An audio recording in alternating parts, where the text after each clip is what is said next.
আজকের এই অনুষ্ঠানে সম্মানিত সকল উপস্থিতিবৃন্দ, আসসালামু আলাইকুম। প্রথমেই আমি আপনাদের সকলকে, সম্পাদকবৃন্দ, সাংবাদিকবৃন্দ, সংবাদপত্রের মালিকবৃন্দ সহ বীর সাংবাদিকবৃন্দ সহ যারা উপস্থিত আছেন, প্রথমে আপনাদের সকলকে আন্তরিকভাবে আমি ধন্যবাদ জানাতে চাই। আমি দেশে আসার পরে খুব স্বল্পতম সময়ে এই অনুষ্ঠানটি আয়োজন করেছি এবং আপনারা যে কষ্ট করে অনুষ্ঠানে এসেছেন তার জন্য আমি আন্তরিকভাবে আমার এবং দলের পক্ষ থেকে আমি ধন্যবাদ জানাতে চাই। সম্মানিত উপস্থিতিবৃন্দ, যারা এখানে এই মঞ্চে এসে একটু আগে বক্তব্য রেখেছেন, তাদের সকল বক্তব্য থেকে খুব পরিষ্কারভাবে কয়েকটি জিনিস বোধহয় ফুটে উঠেছে, অর্থাৎ আগামী দিন, ফিউচার।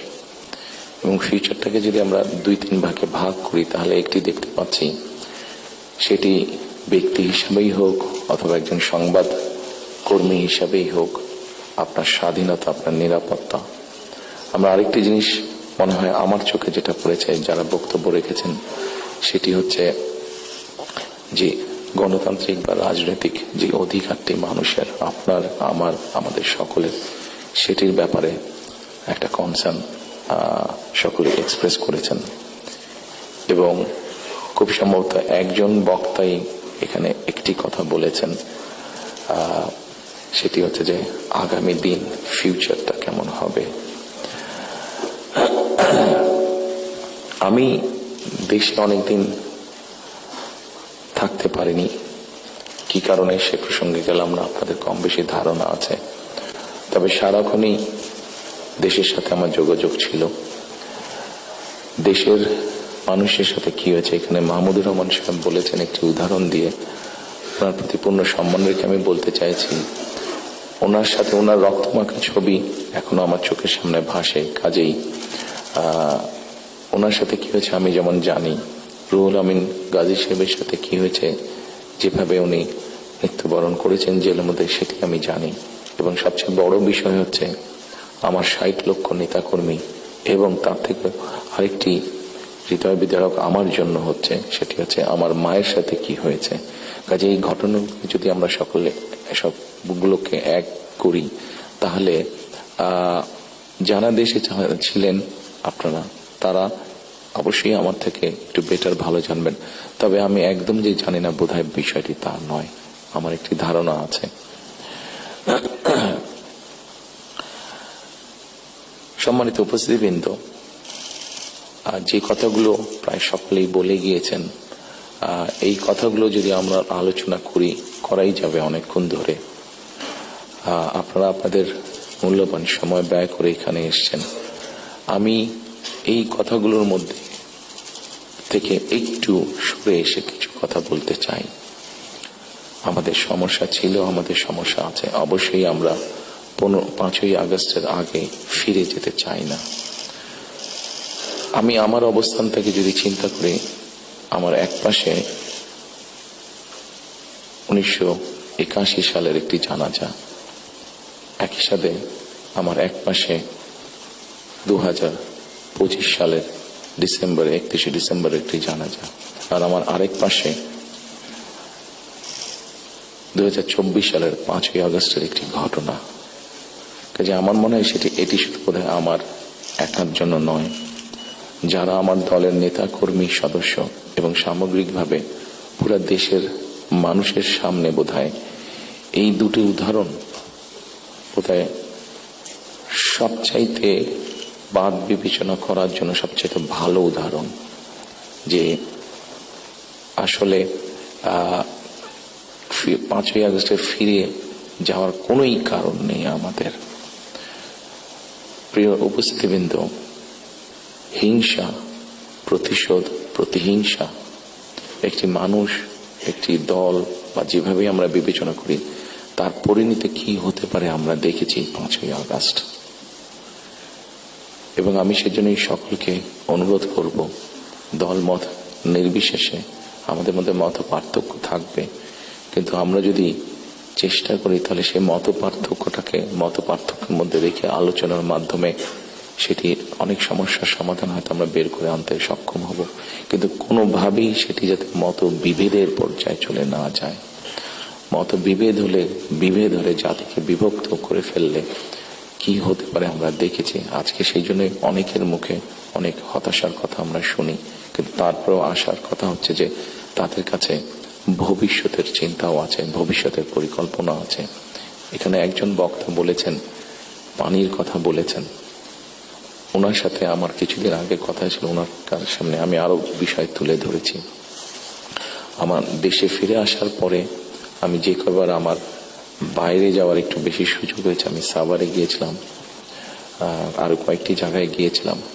আমার কাছে মনে হয়েছে নতুন প্রজন্ম একটি গাইডেন্স চাইছে, নতুন প্রজন্ম একটি আশা দেখতে চাইছে।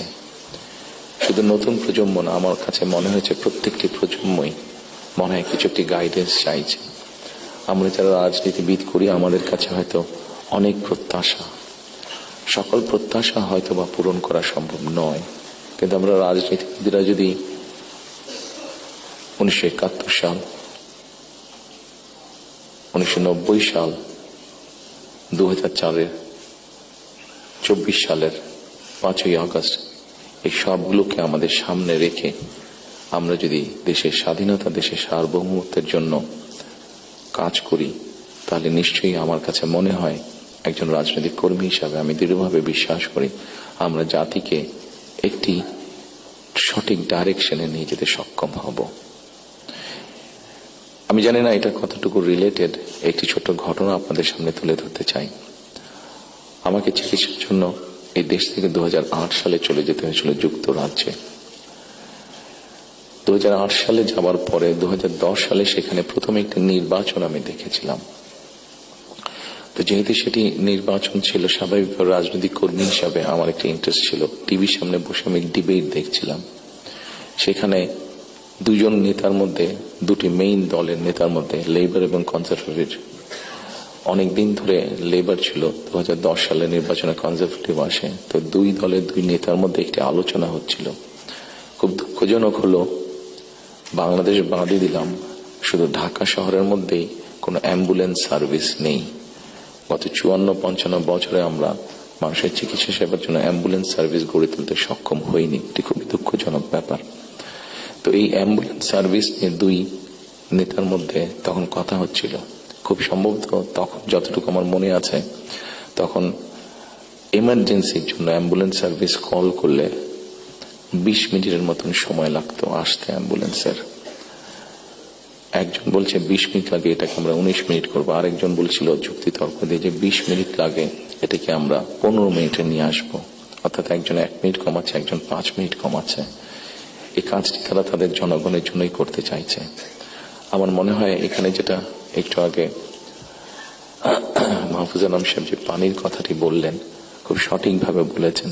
ঠিক এখন যেভাবে চলছে এইভাবে যদি চলে, আমার যতটুকু ধারণা আগামী 10 থেকে 15 বছর, হার্ডলি 20 বছর পরে ঢাকা শহরে কোনো জায়গায় থেকে পানি আমরা পাবো না। আমাদের বুড়িগঙ্গা নদী সম্পূর্ণ রকম পলিউটেড, 100% পলিউটেড।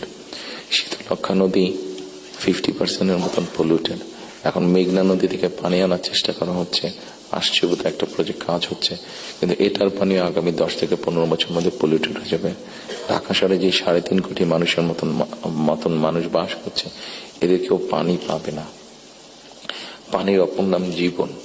সারা দেশে যদি এই সমস্যা শুরু হয়, তাহলে বিষয়টি কত ভয়াবহ হতে পারে। আমার মনে হয় এইরকম বিষয়গুলি নিয়ে বোধহয় এখন আলোচনা হওয়া উচিত, সেটি সংসদে হোক, সেটি বিভিন্ন সেমিনারে হোক। কারণ তা না হলে একটি ভয়াবহ ভবিষ্যৎ আমাদের সামনে অপেক্ষা করছে হয়তোবা, which is very unwanted. সম্মানিত উপস্থিতিবৃন্দ, একই সাথে আমরা যদি একটু খেয়াল করে দেখি, আমাদের 20 কোটির মতন মানুষ এই দেশে, এবং এই দেশে 20 কোটি মানুষের মধ্যে একটি বড় অংশ হচ্ছে তরুণ সমাজের সদস্য।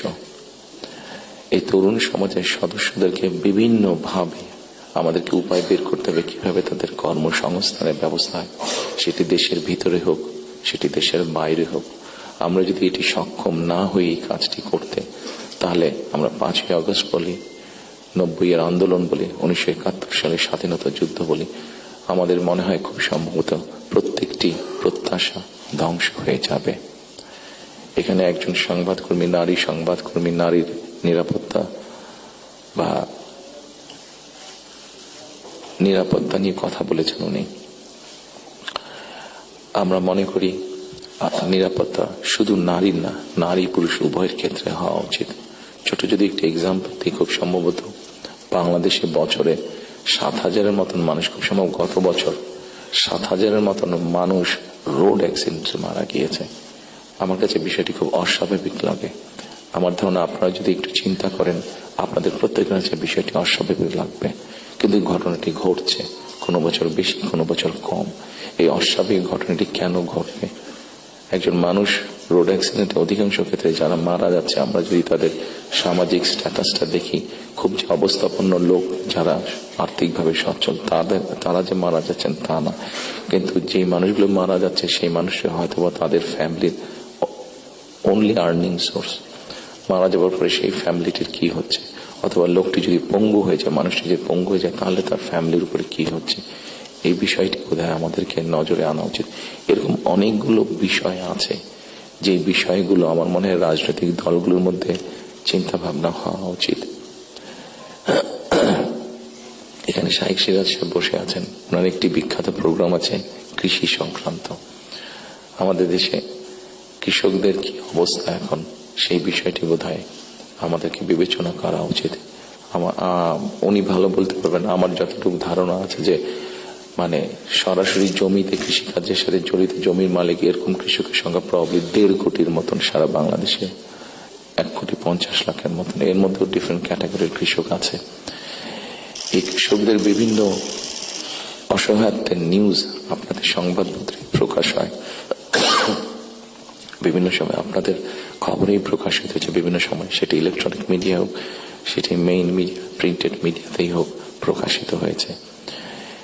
এদের ব্যাপারে আমি আমার বিগত সরকারের কথা বলবো, আমার দলের বিগত সরকারের কথা বলবো। সেই সরকার বিভিন্ন সময় বিভিন্ন পদক্ষেপ গ্রহণ করেছে। এত বিশাল সংখ্যক মানুষ, যারা 20 কোটি মানুষের খাওয়া পড়ার ব্যবস্থা করছে, খাওয়ার অন্যের সংস্থান করছে, সেই এত বড় সমাজটাকে কিভাবে সাপোর্ট দেওয়া যায়, তাদের হয়তো সেভাবে বলার সুযোগ নেই। এখানে আপনারা সংবাদপত্রের যারা কর্মী আছেন, আপনারা আপনাদের কিছু সমস্যার কথা বলেছেন। আপনাদের সমস্যাটা আমাদের জন্য শুনতে জানতে সহজ হয়, বিকজ আমাদের জন্য একটা ভেন্যু আছে যেখানে আমরা আলাপ করতে পারি। কিন্তু ওই কৃষকগুলো যাদের কোনো ভেন্যু নয়, যারা এরকম একটা প্রোগ্রাম অর্গানাইজ করতে পারছে না, তারা কিভাবে বলবে কথাগুলো? কাজে তাদের কথাটাও তো আমাদেরকে জানতে হবে। কাজে এই বিষয়গুলি সম্মানিত উপস্থিতিবৃন্দ, আমার মনে হয় এই সকলে এরকম আরো অনেকগুলো বিষয় আছে। আমরা নারীর স্বাধীনতার কথা বলছি। বেগম রোকেয়া নারীর শিক্ষার জন্য আন্দোলন করেছিলেন। মরহুমা বেগম খালেদা জিয়া নারীদের শিক্ষার ব্যাপারটা নিশ্চিত করেছিলেন। পরবর্তীতে আগামী নির্বাচনে ইনশাল্লাহ জনগণের ম্যান্ডেট নিয়ে আমরা সরকার গঠনে সক্ষম হলে আমাদের একটি পরিকল্পনা রয়েছে, এই যে নারীরা শিক্ষিত হয়েছে এদেরকে অর্থনৈতিকভাবে স্বাবলম্বী করে গড়ে তোলা। একটু আগে আমি যে ফ্যামিলি কার্ডটা বলেছিলাম, সেটির লক্ষ্য বা উদ্দেশ্য হচ্ছে সেটাই, এই নারী সমাজকে গড়ে তোলা। আমাদের হিসাব মতে বাংলাদেশে 4 কোটি ফ্যামিলি আছে। আমরা যদি পরিবার হিসাবে ভাগ করি, এবারে যে একটি পরিবারে 5 জন করে সদস্য ধরা হয়েছে। আমরা এই ফ্যামিলি কার্ডটি আপনাদের সামনে একটু তুলে ধরতে চাইছি, আমাদের পরিকল্পনাগুলো। কারণ এখানে একজন সাংবাদিক উল্লেখ করেছেন যে 25 তারিখে যখন আমি এসেছি, আমি একটি কথা বলেছিলাম মার্টিন লুথার কিং এর মতন, আই হ্যাভ এ ড্রিম, যেমন বলেছিল 62 বছর আগে মার্টিন লুথার কিং। আমি বলেছিলাম আই হ্যাভ এ প্ল্যান। সেই প্ল্যানের মধ্যে একটি অংশ হচ্ছে বাংলাদেশের যে হাফ পপুলেশন নারী, তাদেরকে ঘিরে, এবং সেটি হচ্ছে ফ্যামিলি কার্ড। ফ্যামিলি কার্ডের মাধ্যমে ইটস নট যে একটা ফ্যামিলি কার্ড যে নারী পাবে সেটি সে সারা জীবন পাবে। একজন গৃহিণী বা একজন হাউস ওয়াইফ যে পাবেন কার্ডটা সারা জীবনের জন্য না, আমরা 5 থেকে 7 বছর দেব। এই 5 থেকে 7 বছর তাকে আমরা একটা সাপোর্ট দেওয়ার চেষ্টা করবো। সেটা টাকার হিসাবে হতে পারে, অথবা এসেনশিয়াল ফুড আইটেমের হিসাবে হতে পারে। কারণ আমরা দেখেছি যে একজন নারী বা একজন স্ত্রীকে বা একজন গৃহিণীকে যদি একটি সাপোর্ট দেওয়া হয়, সেটি সে তার ফ্যামিলির জন্য সঠিকভাবে খরচ করে দেন একজন পুরুষ। এবং আমরা রিসার্চ দেখেছি যে যদি 5 থেকে 7 বছর দেওয়া যায় তাহলে সে যেই অর্থটা তার হাতে জমা হয় সে মূলত 3টি কাজে খরচ করে। প্রথমত তার ফ্যামিলির স্বাস্থ্যের পেছনে, দ্বিতীয়ত তার ফ্যামিলির ছেলে মেয়েদের শিক্ষার পিছনে, তৃতীয়ত সে যে অর্থটা জমা করতে পারে সেটি সে ছোট ছোট ভাবে ইনভেস্ট করে। খুব স্বাভাবিকভাবে এইভাবে যখন সে ইনভেস্ট করা ধরবে, স্বাভাবিকভাবে তার গ্রামের লোকাল ইকোনমিটা স্ট্রেংথেন হবে, তার উপজেলার ইকোনমিটা স্ট্রেংথেন হবে, তার জেলার ইকোনমিটা স্ট্রেংথেন হবে, তার পরিবারটা শিক্ষিত এবং তার পরিবারটা যদি হেলদি হয়, এইভাবে পুরো গ্রামটা হবে, এভাবে পুরো উপজেলাটা হবে, এইভাবে পুরো জেলাটা, বিভাগ, একসময় গিয়ে দেশটা হবে। 4 কোটি ফ্যামিলির মধ্যে আপনারা বলতে পারেন একবারে কি দেওয়া সম্ভব কিনা? না, 4 কোটি ফ্যামিলির মধ্যে একবারে দেওয়া সম্ভব না। গ্র্যাজুয়ালি আমরা যাব, যারা প্রান্তিক, যারা যাদের নিডফুল, আন্ডার প্রিভিলেজ, তাদেরকে দিয়ে আমরা শুরু করব। এই কার্ডটি আমরা, আপনারা জিজ্ঞেস করতে পারেন হয়তো কার্ডটি কাদেরকে দেবেন। আমরা কার্ডটি জেনারেল রেখেছি, ইউনিভার্সাল রেখেছি, কারণ আমরা অতীতে দেখি যে বিভিন্ন সময় বিভিন্ন সোশ্যাল সেফটি নেটওয়ার্কের আওতায় যাদেরকে নিয়ে আসা বিভিন্ন ক্যাটাগরি করা হয় এবং সেখানে কারাপশন দেখা দেয়। সেই জন্য আমরা এটি জেনারেল রেখেছি। এটি একজন গ্রামের কৃষকের স্ত্রী যেমন পাবে, ইমাম সাহেবের স্ত্রী যেমন পাবে, প্রাইমারি স্কুলের শিক্ষকের স্ত্রী যেমন পাবেন, ঠিক একইভাবে ডিসি সাহেবের স্ত্রীও পাবেন, এসপি সাহেবের স্ত্রীও পাবেন। তবে আমরা দৃঢ়ভাবে বিশ্বাস করি ডিসি সাহেবের স্ত্রী বা এসপি সাহেবের স্ত্রী নিশ্চয়ই ওনারা নেবেন না, কারণ ওনাদের ওটি প্রয়োজন হবে না। কারাপশনটাকে যাতে মানে একটা স্প্রেড না করে, কারাপশনটা যাতে স্বাভাবিক একটা পর্যায়ে থেকে, কিছু তো অ্যানোমালিজ হতে পারে, সেটি আমরা গ্র্যাজুয়ালি ঠিক করব। ঠিক এভাবে কৃষকদেরকে হেল্প করার জন্য আমরা কৃষি কার্ড করেছি। একটি বড় সমস্যা হচ্ছে হেলথ ইস্যু। বাংলাদেশে 20 কোটি মানুষ, আমরা স্লোগান দিয়ে হয়তো বলতে পারি যে সকলের জন্য স্বাস্থ্যের ব্যবস্থা করবো, আমরা সকলকে স্বাস্থ্য সুবিধা আমরা দিব। এখানে আপনারা অনেকেই আছেন যারা আপনারা ইউকেতে গিয়েছেন, যেহেতু আমি ইউকেতে অনেকদিন ছিলাম, স্বাভাবিকভাবে আমি তাদের বিষয়টি আমার নজরে বেশি পড়েছে। তাদের ওখানে বৈধভাবে যে কোনো মানুষ থাকে, তাকে তারা পূর্ণ হেলথ সার্ভিস দেয়, সেটা যে কোনো ধরনের, সেটা বাইপাস হোক, কার্ডিয়াক হোক, ক্যান্সার হোক, সব রকম চিকিৎসা তারা দেয়।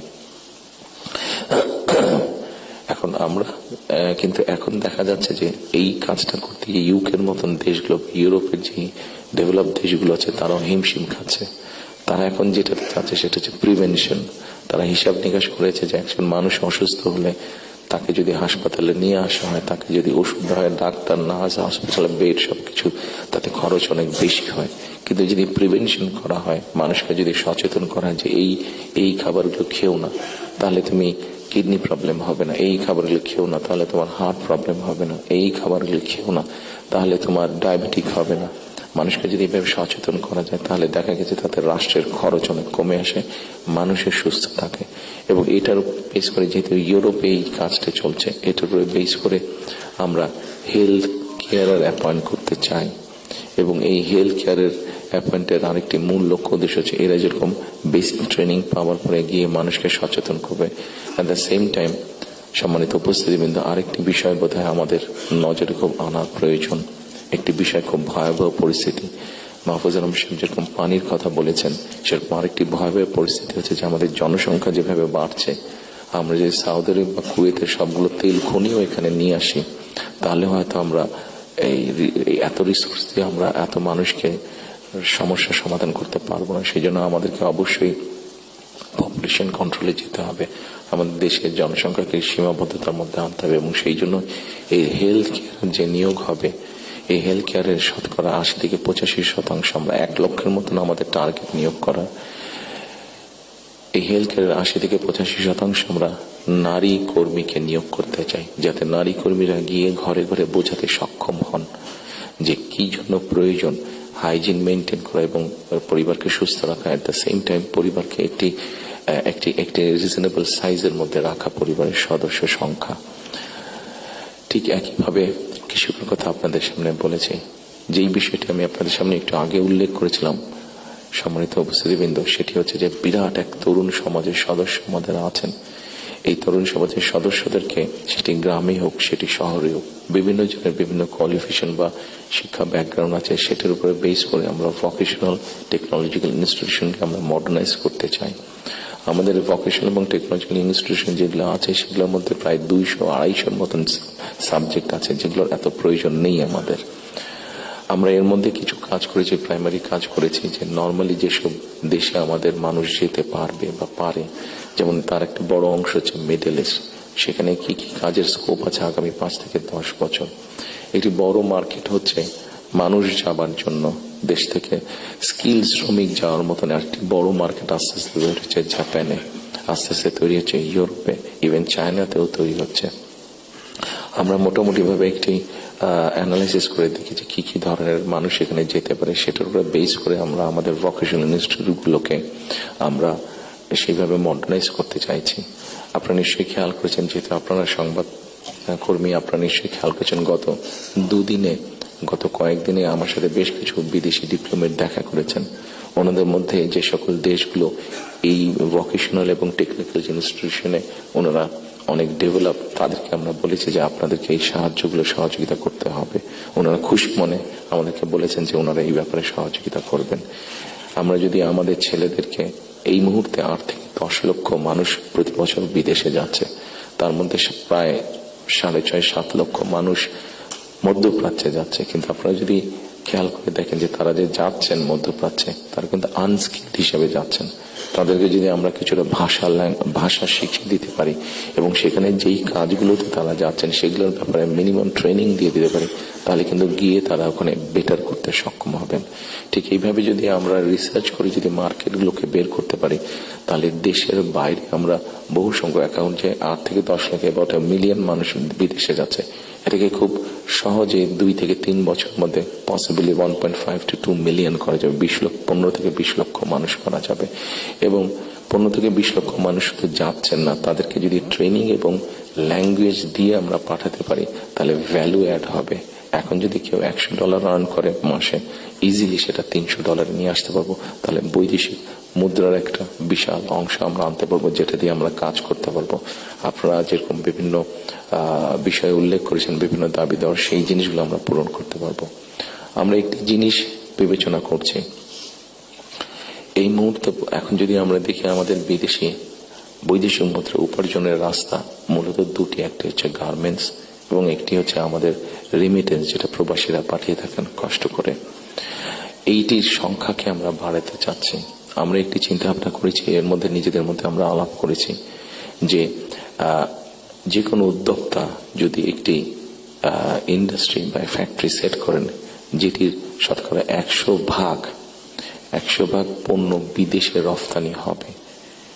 যেমন কেউ যদি বলেন যে আমি কলমটি তৈরি করবো, কিন্তু এটা not for local market, absolutely for export market, তাহলে আমরা তাদেরকে বন্ডেড ফ্যাসিলিটি দেওয়ার কথা চিন্তা করছি। আমরা যদি বন্ডেড ফ্যাসিলিটিটা তাদেরকে দিতে পারি, আমাদের হিসাব বলে, আমাদের রিসার্চ বলে, তাতে এক্সপোর্টের সংখ্যা যেরকম বৃদ্ধি পাবে, তাতে উদ্যোক্তারাও খুশি হবে। এবং উদ্যোক্তারা যখন এখানে কোনো মিল কারখানা তৈরি করবেন, সেক্ষেত্রে আমরা আমাদের বহু বেকারের কর্মসংস্থান তৈরি করতে পারবো। কাজে সম্মানিত উপস্থিতির মধ্যে আমি যদি এইভাবে আপনাদের সাথে আলোচনা করি, অনেক সময় লাগবে, সময় কম, আপনার প্রত্যেকে ব্যস্ত মানুষ, প্রত্যেকে আপনাদের সময়ের মূল্য আছে। আমি আমার কিছু চিন্তা ভাবনাগুলো আপনাদের সামনে শেয়ার করলাম। আপনাদের এখানে কয়েকটি কথা খুব সম্ভবত উঠে এসেছে, যতটুকু আমার মনে পড়ছে। এখানে নয়া দিগন্ত সম্পাদক সাহেব একটু আগে বলেছেন যে আমার প্ল্যানটা পরিষ্কার না। আমার মনে হয় পরিপূর্ণ পরিষ্কার না হলেও কিছুটা হয়তো আমি পরিষ্কার করতে সক্ষম হয়েছি। আরো কিছু প্ল্যান আছে আমাদের, যেমন কর্মসংস্থানের ক্ষেত্রে আরেকটি প্ল্যানের কথা আপনাদেরকে উল্লেখ করি। যেমন আইটি সেক্টরে আমাদের অনেক ইয়াং ছেলে মেয়ে আছে যারা আইটি সেক্টরে কাজ করছেন। আমরা স্বৈরাচারের সময় দেখেছি বাংলাদেশের বিভিন্ন জায়গায় আইটি পার্কের নামে কতগুলা বড় বড় বিল্ডিং তৈরি করা হয়েছে, কিন্তু এখনই আমি কিছু পত্রিকার পাতায় নিউজ দেখেছি, গত 2-1 বছর আগেও নিউজ দেখেছি, 2-3 বছর আগে নিউজ দেখেছি, যে পার্কগুলো অনেক ক্ষেত্রে দেখা যাচ্ছে যে অসামাজিক কাজ আছে, অথবা সেখানে কমিউনিটি সেন্টার হয়েছে, অর্থাৎ আইটি পার্ক বলতে যাবো যে তার বিন্দু কোনো কিছুই সেখানে নেই। প্রিয় সম্মানিত উপস্থিতিবৃন্দ, আমরা এই আইটি পার্কগুলোকে একটু ডিফারেন্ট ভাবে নিয়ে আসতে চাইছি। আমাদের বিভিন্ন জায়গায় যে আইটি পার্কগুলো আছে, এই আইটি পার্কগুলোকে আমরা ওই এলাকায় যদি আমরা বের করতে পারি, আমাদের তরুণ সমাজের কারা কারা আইটিতে কাজ করছেন, অনেকেই কাজ করছেন, কেউ কাজ করছেন ডাটা প্রসেসিং এ, কেউ কাজ করছেন হয়তো কোন রকম ডিজাইনিং এ, কেউ কাজ করছেন হয়তো অনলাইন শপিং এর, শপিং মানে অনলাইন ট্রেড করছেন অনেকে। আমাদের একটা চিন্তা ভাবনা আছে যে এই মানুষগুলোকে একত্রিত করে আমরা ওই আইটি পার্কগুলোকে ফ্রি ওয়াইফাই দেবো এবং তাদেরকে ছোট ছোট স্পেস করে তাদেরকে অফিস করে দেবো।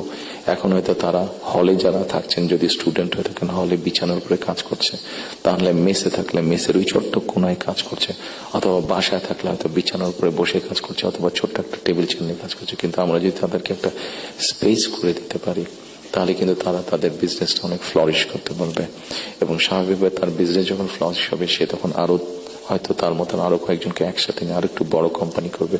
অর্থাৎ এই সবগুলো সম্ভাবনার কথা বলছে এবং এই সম্ভাবনার কথাগুলো অবাস্তব নাই। আমরা চেষ্টা করলে এই সম্ভাবনাগুলো আমরা বাস্তব রূপ দিতে পারবো। ঠিক একইভাবে আজকাল ফেসবুকে গেলে অথবা টিকটকে গেলে আমরা দেখি আমাদের তরুণ সমাজের সদস্যরা অনেকে অনেক প্রতিভাবান, বিভিন্ন রকম কন্টেন্ট তারা মেক করছেন। এই কন্টেন্ট মেক করতে গেলে সরকারের কিছু পলিসি আছে, যে পলিসিগুলো ঠিক করতে পারলে তাদের জন্য বেটার হবে, তাদের ইনকামটা বেড়ে যাবে।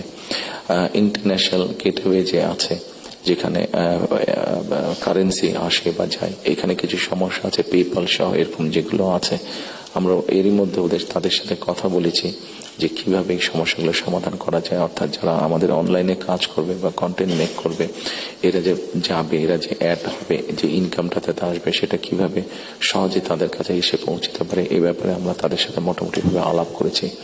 ইনশাল্লাহ আমরা গভর্নমেন্ট ফর্ম করতে পারলে এই ব্যাপারটা আমরা দ্রুততার সাথে করতে তখন সক্ষম হব এই সমস্যাটার সমাধান করতে। সম্মানিত উপস্থিতিবৃন্দ, আমাদের সামনে আপনারা এখানে অনেকে উপস্থিত আছেন যাদের অনেক লম্বা অভিজ্ঞতা আছে দেশ স্বাধীনের পর থেকে। আমাদের দেশ স্বাধীনের পর থেকে অনেক উথাল পাতাল ঝড় অনেক হয়েছে রাজনৈতিক অঙ্গন থেকে অর্থনৈতিক অঙ্গনে। এখানে একজন বক্তা বলে গিয়েছেন যে সামনে আমাদের চ্যালেঞ্জ আছে। একজন রাজনৈতিক কর্মী হিসাবে আমার কাছে মনে হয় ইয়েস, সামনে আমাদের অনেক কঠিন চ্যালেঞ্জ আছে, আমাদের মধ্যে বিভিন্ন রকম মত পার্থক্য আছে। একজন রাজনৈতিক কর্মী হিসাবে আজকে আপনাদের কাছে এবং আপনাদের মাধ্যমে সকল রাজনৈতিক দলের সদস্যদের কাছে, সামগ্রিকভাবে সমাজের সকল মানুষের কাছে আমি একটি বিনীত আহ্বান রাখতে চাই যে আমাদের বিভিন্ন মত পার্থক্যগুলো নিয়ে যাতে আমরা আলোচনা করতে পারি, আলাপ করতে পারি। আমাদেরকে যে মূল্যে ডেমোক্রেটিক প্রসেস, যেটা আমরা 12 তারিখ থেকে ইনশাল্লাহ শুরু করতে যাচ্ছি। এখানে এনটিভির আমাদের ওনার নামটা আমি জি জহিরুল আলম সাহেব অনেক আগে আমার একটা ইন্টারভিউ নিয়েছিলেন।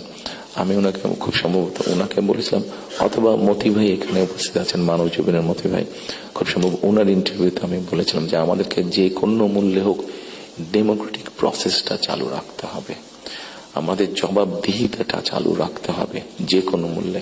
সেটি জাতীয় পর্যায়ে হোক, সেটি লোকাল পর্যায়ে হোক, অর্থাৎ ইউনিয়ন পরিষদ নির্বাচন, পৌরসভার নির্বাচন, লোকাল পর্যায়ে হোক, সেটা কোনো ট্রেড বডির ইলেকশন হোক। আমার ব্যক্তি যেটা বিশ্বাস, আমরা যে কোনো মূল্যে যদি এই যে জবাবদিহিতাটা, গণতান্ত্রিক প্রসেসটা যদি আমরা কন্টিনিউ করতে পারি, অনেক বেগ হয়তো আসবে, অনেক কঠিন হবে, কিন্তু একটা সার্টেন টাইম পর পর আমরা যদি গণতান্ত্রিক প্রসেসটাকে কন্টিনিউ করে যেতে পারি, তাহলে নিশ্চয়ই আমরা অবস্থার পরিবর্তন ঘটাতে সক্ষম হব। এবং আরেকটি কথা, কাউকে আঘাত না করি আমি বলতে চাইছি, কোন রাজনৈতিক দলের নেতা সদস্য কাউকে আমি আঘাত করতে চাইছি না। আমি আমার চিন্তাটা শুধু ওনাদের সামনে তুলে ধরতে চাইছি যে আসুন আমরা দেশের মানুষের শিক্ষা, দেশের মানুষের স্বাস্থ্য, দেশের নারীদের অধিকার, এম্পাওয়ারমেন্ট, কর্মসংস্থান, পরিবেশ, সবকিছু মিলিয়ে এই যে বিষয়গুলো, যেটি একটি সাধারণ মানুষের জন্য প্রযোজ্য, আমরা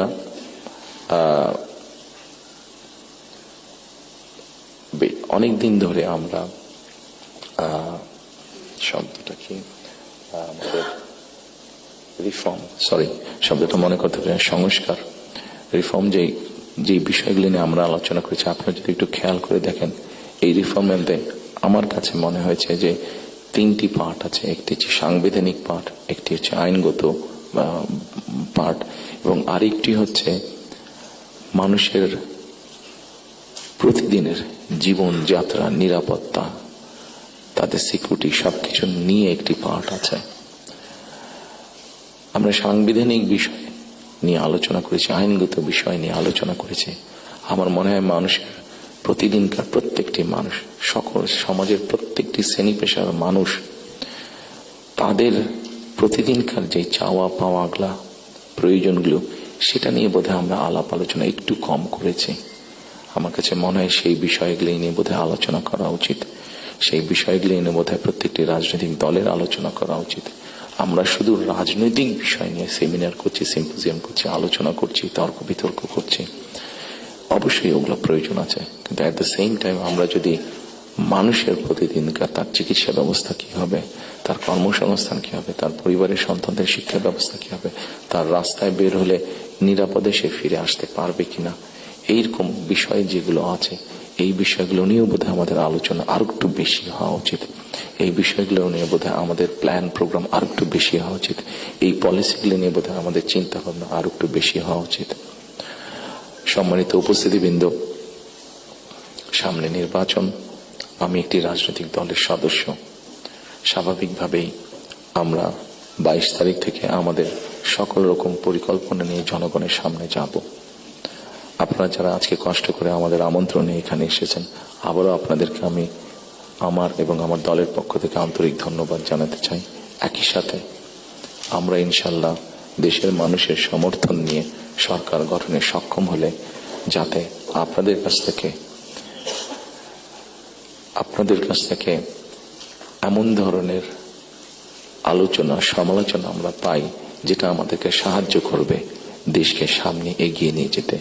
শুধু সমালোচনা করার জন্য নয়, আপনাদের কাছ থেকে এমন সমালোচনা আমরা পাই যাতে আমরা দেশের মানুষের যে সমস্যাগুলো আছে, সেই সমস্যাগুলো যাতে আমরা সমাধান করতে সক্ষম হই। আমরা সরকার গঠনে সক্ষম হলে সেই প্রত্যাশা রেখে আবার আপনাদেরকে ধন্যবাদ জানিয়ে আমার বক্তব্য শেষ করছি। আসসালামু আলাইকুম।